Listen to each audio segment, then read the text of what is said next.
ಯಾವಾಗಿದ್ರು ಜಗದೀಶ್ ಶೆಟ್ಟರ್ ಸಾಹೇಬ್ ಬರೀ 9 ತಿಂಗಳ ಹಿಂದೆ ಬಂಧುಗಳೇ, ಬರೀ 9 ತಿಂಗಳ ಹಿಂದೆ ಬಿಜೆಪಿ ಪಕ್ಷ ನನಗೆ ಅನ್ಯಾಯ ಮಾಡಿದೆ ಅಂತ ಕಾಂಗ್ರೆಸ್ಗೆ ಬಂದಿದ್ರು. ಅವರು ಗೊತ್ತಾಯ್ತು ನಿಮಗೆ? ಕಾಂಗ್ರೆಸ್ ಪಕ್ಷಕ್ಕೆ ಬಂದ್ರು. ಬಿಜೆಪಿ ನನಗೆ ಅನ್ಯಾಯ ಮಾಡೈತಿ, ಮೋಸ ಮಾಡೈತಿ, ನರೇಂದ್ರ ಮೋದಿ ಅವರು ನನಗೆ ಅನ್ಯಾಯ ಮಾಡಿದ್ದಾರೆ, ಯಡಿಯೂರಪ್ಪ ನನಗೆ ಅನ್ಯಾಯ ಮಾಡಿದ್ದಾರೆ ಅಂತ ಕಾಂಗ್ರೆಸ್ಗೆ ಬಂದ್ರು. ಬಂದ್ರ ಇಲ್ಲ? ಗಂಡ ಹೆಂಡತಿ ಎಲ್ಲರೂ ಹತ್ಕೊಂತ ಬಂದ್ರು. ಇಲೆಕ್ಷನ್ ನಿಂತರು, ಸೋತ್ರು. ಆದರೆ ಕಾಂಗ್ರೆಸ್ ಪಕ್ಷ ಅವ್ರನ್ನ ಕೈ ಬಿಡಲಿಲ್ಲ. ಅವ್ರನ್ನ ಸೋತ್ರು ಅಂತ ಹೇಳಿ ಅವ್ರನ್ನ ಮನೆಗೆ ಕುಂಡ್ರಿಸ್ಲಿಲ್ಲ. MLC ಮಾಡಿದ್ವಿ, ಅವ್ರಿಗೆ MLC ಮಾಡಿ ಮರ್ಯಾದೆಯನ್ನು ಕೊಟ್ವಿ. ಆದರೆ ಈಗ ದಿಢೀರ್ ಅಂತ ಹೇಳಿ ಮತ್ತೆ ಬಿಜೆಪಿಗೆ ಹೋಗಿ ನರೇಂದ್ರ ಮೋದಿ ಅವ್ರನ್ನ ಪ್ರಧಾನಮಂತ್ರಿ ಮಾಡಿ ಅಂತ ಹೇಳ್ತಾರೆ. ಇವ್ರಿಗೆ ಬದ್ಧತೆ ಇದೆಯಾ? ಇವ್ರ ನೈತಿಕತೆ ಇದೆಯಾ ಶೆಟ್ಟರ್ ಅವ್ರಿಗೆ? ಇವ್ರು ಬೆಳಗಾವಿ ಜಿಲ್ಲೆಯ ಉಸ್ತುವಾರಿ 2 ಬಾರಿ ಆಗಿದ್ರು ಬಂಧುಗಳೇ, 2 ಬಾರಿ. ಆದ್ರೆ 2 ಬಾರಿ ಆದಾಗ್ನೂ ಬೆಳಗಾವಿ ಜಿಲ್ಲೆಗೆ ಏನೂ ಮಾಡಲಿಲ್ಲ ಇವರು. ಬರೀ ಬೆಳಗಾವಿ ಜಿಲ್ಲೆಗೆ ಬರೇ ಅನ್ಯಾಯ ಮಾಡಿದ್ದಾರೆ ಇವರು. ಹೈಕೋರ್ಟ್ ಬಂದಿತ್ತು ನಮ್ಮ ಬೆಳಗಾವಿಗೆ. ಹೈಕೋರ್ಟ್ ಅನ್ನ ಹುಬ್ಳಿ ಧಾರವಾಡ ತಗೊಂಡು ಹೋದ್ರು. IIT ಕಾಲೇಜ್ ಬಂದಿತ್ತು ಬೆಳಗಾವಿ, ಆ ಕಾಲೇಜನ್ನ ಹುಬ್ಳಿ ಧಾರವಾಡ ತಗೊಂಡು ಹೋದ್ರು. ಇದಿಷ್ಟೇ ಅಲ್ಲ, ನಾನು ಹೇಳಕ್ ಬಯಸ್ತೇನೆ ನಿಮಗೆ. ಕರೋನಾ ಸಂದರ್ಭದಾಗ ನಮ್ಗೆಲ್ಲರಿಗೂ ಆಕ್ಸಿಜನ್ ಬೇಕಾಗಿತ್ತು, ಗೊತ್ತೈತ ತಮಗೆ? ಆ ಆಕ್ಸಿಜನ್ ಸಿಲಿಂಡರ್ಗಳು, ನಾ MLA ಇದ್ದೆ, ಅಣ್ಣನೂ MLA ಇದ್ರು.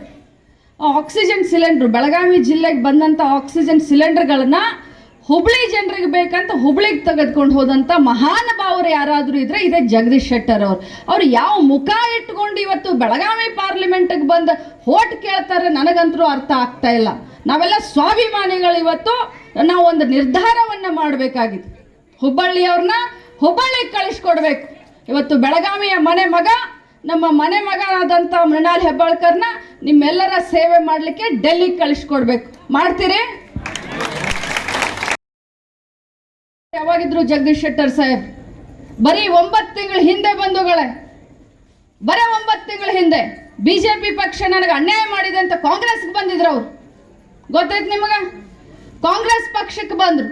ಬಿಜೆಪಿ ನನಗೆ ಅನ್ಯಾಯ ಮಾಡೈತಿ, ಮೋಸ ಮಾಡೈತಿ, ನರೇಂದ್ರ ಮೋದಿ ಅವರು ನನಗೆ ಅನ್ಯಾಯ ಮಾಡಿದ್ದಾರೆ, ಯಡಿಯೂರಪ್ಪ ನನಗೆ ಅನ್ಯಾಯ ಮಾಡಿದ್ದಾರೆ ಅಂತ ಕಾಂಗ್ರೆಸ್ಗೆ ಬಂದ್ರು. ಬಂದ್ರ ಇಲ್ಲ? ಗಂಡ ಹೆಂಡತಿ ಎಲ್ಲರೂ ಹತ್ಕೊಂತ ಬಂದ್ರು. ಇಲೆಕ್ಷನ್ ನಿಂತರು, ಸೋತ್ರು. ಆದರೆ ಕಾಂಗ್ರೆಸ್ ಪಕ್ಷ ಅವ್ರನ್ನ ಕೈ ಬಿಡಲಿಲ್ಲ. ಅವ್ರನ್ನ ಸೋತ್ರು ಅಂತ ಹೇಳಿ ಅವ್ರನ್ನ ಮನೆಗೆ ಕುಂಡ್ರಿಸ್ಲಿಲ್ಲ. MLC ಮಾಡಿದ್ವಿ, ಅವ್ರಿಗೆ MLC ಮಾಡಿ ಮರ್ಯಾದೆಯನ್ನು ಕೊಟ್ವಿ. ಆದರೆ ಈಗ ದಿಢೀರ್ ಅಂತ ಹೇಳಿ ಮತ್ತೆ ಬಿಜೆಪಿಗೆ ಹೋಗಿ ನರೇಂದ್ರ ಮೋದಿ ಅವ್ರನ್ನ ಪ್ರಧಾನಮಂತ್ರಿ ಮಾಡಿ ಅಂತ ಹೇಳ್ತಾರೆ. ಇವ್ರಿಗೆ ಬದ್ಧತೆ ಇದೆಯಾ? ಇವ್ರ ನೈತಿಕತೆ ಇದೆಯಾ ಶೆಟ್ಟರ್ ಅವ್ರಿಗೆ? ಇವ್ರು ಬೆಳಗಾವಿ ಜಿಲ್ಲೆಯ ಉಸ್ತುವಾರಿ 2 ಬಾರಿ ಆಗಿದ್ರು ಬಂಧುಗಳೇ, 2 ಬಾರಿ. ಆದ್ರೆ 2 ಬಾರಿ ಆದಾಗ್ನೂ ಬೆಳಗಾವಿ ಜಿಲ್ಲೆಗೆ ಏನೂ ಮಾಡಲಿಲ್ಲ ಇವರು. ಬರೀ ಬೆಳಗಾವಿ ಜಿಲ್ಲೆಗೆ ಬರೇ ಅನ್ಯಾಯ ಮಾಡಿದ್ದಾರೆ ಇವರು. ಹೈಕೋರ್ಟ್ ಬಂದಿತ್ತು ನಮ್ಮ ಬೆಳಗಾವಿಗೆ. ಹೈಕೋರ್ಟ್ ಅನ್ನ ಹುಬ್ಳಿ ಧಾರವಾಡ ತಗೊಂಡು ಹೋದ್ರು.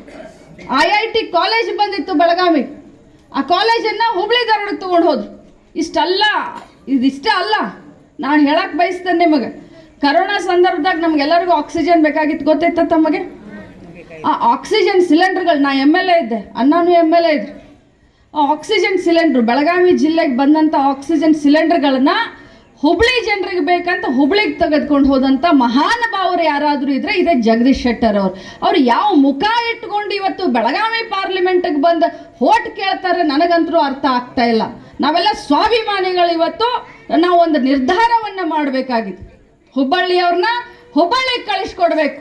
ಇವತ್ತು ಬೆಳಗಾವಿಯ ಮಗ, ನಮ್ಮ ಮಗ ಆದಂಥ ಮೃಣಾಲ್ ಹೆಬ್ಬಾಳ್ಕರ್ನ ನಿಮ್ಮೆಲ್ಲರ ಸೇವೆ ಮಾಡಲಿಕ್ಕೆ ಡೆಲ್ಲಿಗೆ ಕಳಿಸ್ಕೊಡ್ಬೇಕು. ಮಾಡ್ತೀರಿ?